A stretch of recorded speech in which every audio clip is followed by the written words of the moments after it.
جریج عابد کا واقعہ۔ حضرت ابو ہریرہ رضی اللہ تعالیٰ عنہ سے روایت ہے کہ نبی کریم صلی اللہ علیہ وآلہ وسلم نے فرمایا، گہوارہ میں 3 بچوں کے سوا اور کسی نے گفتگو نہیں کی۔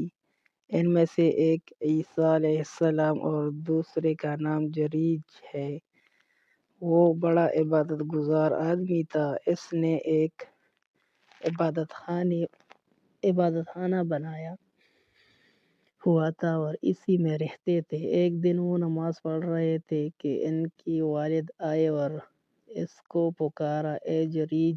اس نے دل میں کہا، پروردگار، ادھر میری والد مجھے بلا رہی ہے اور ادھر میں نماز پڑھ رہا ہوں، میں کیا کروں؟ آخر وہ اپنی نماز میں ہی مشغول رہے۔ والد واپس چلے گئے۔ اگلے دن پھر آئے اور وہ نماز پڑھ رہے تھے۔ والد نے پکارا، اے جریج! انہوں نے پھر یہی کہا کہ پروردگار، میں کیا کروں؟ ایک طرف میری والدہ مجھے بلا رہی ہے اور دوسری طرف میں نماز پڑھ رہا ہوں۔ آخر وہ نماز ہی میں مصروف ہے۔ پھر جب اس سے اگلا دن آیا تو پھر ان کی والدہ ان کے پاس آئی اور وہ نماز میں مشغول تھے۔ والدہ نے پکارا، اے جریج! جریج نے کہا کہ پروردگار، میں کیا کروں؟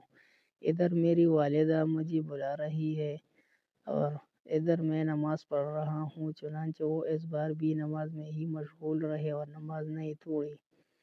اس پر ان کی والدہ نے غصہ ہو کر بددعا کی کہ اے اللہ، اس وقت تک اسے موت نہ آئے جب تک یہ زانیہ عورتوں کا چہرہ نہ دیکھ لے۔ جریج کی عبادت کا تذکرہ عام زبان زدہ ہونے لگا۔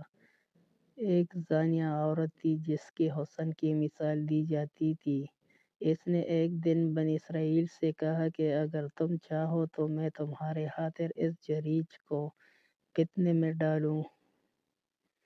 راوی کہتے ہیں کہ زانیہ عورت ان کے سامنے آئی اور ان سے گفتگو کی، لیکن انہوں نے اس کی طرف کوئی التفات نہیں کیا، یعنی اس کی خواہش پوری کرنے سے انکار کیا۔ پھر ایک چرواہے کے پاس آئی جو جریج کی عبادت خانہ میں قیام کیا کرتا تھا۔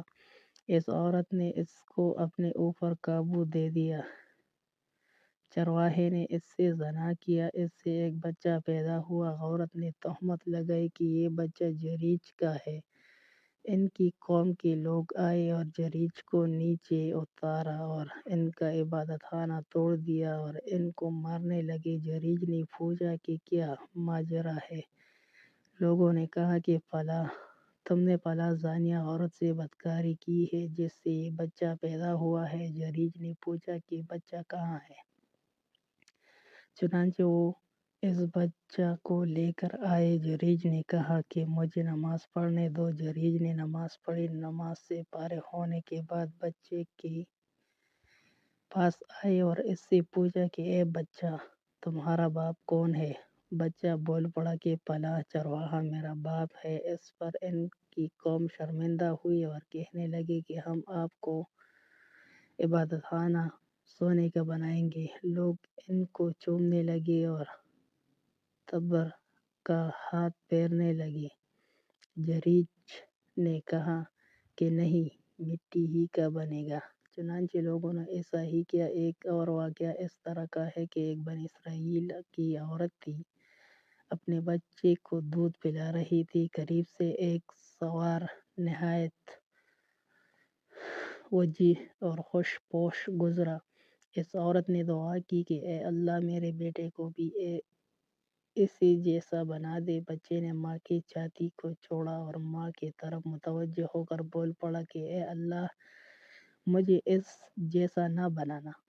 پھر اس کے سینے سے لگ کر دودھ پینے لگا۔ ابو ہریرہ رضی اللہ تعالیٰ عنہ فرماتے ہیں کہ جیسے میں اس وقت بھی دیکھ رہا ہوں کہ نبی کریم صلی اللہ علیہ وسلم اپنی انگلی چوس رہے ہیں بچے کی دودھ پینے کی کیفیت بیان کرتے وقت، پھر ایک باندی اس کے قریب سے گزری جس سے لوگ مار مار کر لے جا رہے تھے اور کہہ رہے تھے کہ تو نے زنا کیا تو نے چوری کی، اور وہ کہہ رہے تھے کہ حسبی اللہ و نعم الوکیل۔ اسے دیکھ کر اور اس عورت نے دعا کی کہ اے اللہ میرے بیٹے کو اس جیسا نہ بنانا۔ بچہ نے فوراً دودھ چھوڑا اور ماں کی طرف دیکھ کر کہا اے اللہ مجھے اسی جیسے بنا دے۔ پھر دونوں کی باہم گفتگو ہوئی۔ عورت نے کہا کہ ایک خوش لباس اور وجیح آدمی گزرا۔ میں نے کہا کہ اے اللہ میرے بچے کو اس جیسے بنا دے، مگر تم نے کہا کہ اے اللہ مجھے اس جیسا نہ بنانا۔ پھر اس بندی کی قریب سے لوگ لے کر گزرے جس کو وہ مار رہے تھے اور کہہ رہے تھے کہ تو زانیہ ہے اور تو نے چوری کی۔ میں نے دعا کی کہ اے اللہ میرے بیٹے کو اس جیسا نہ بنانا، مگر تم نے کہا کہ اے اللہ مجھے اس جیسے بنا دے۔ بچے نے کہا کہ وہ سوار ظالموں میں سے ایک ظالم تھا، اس لیے میں نے دعا کی کہ اے اللہ اس جیسا نہ بنانا۔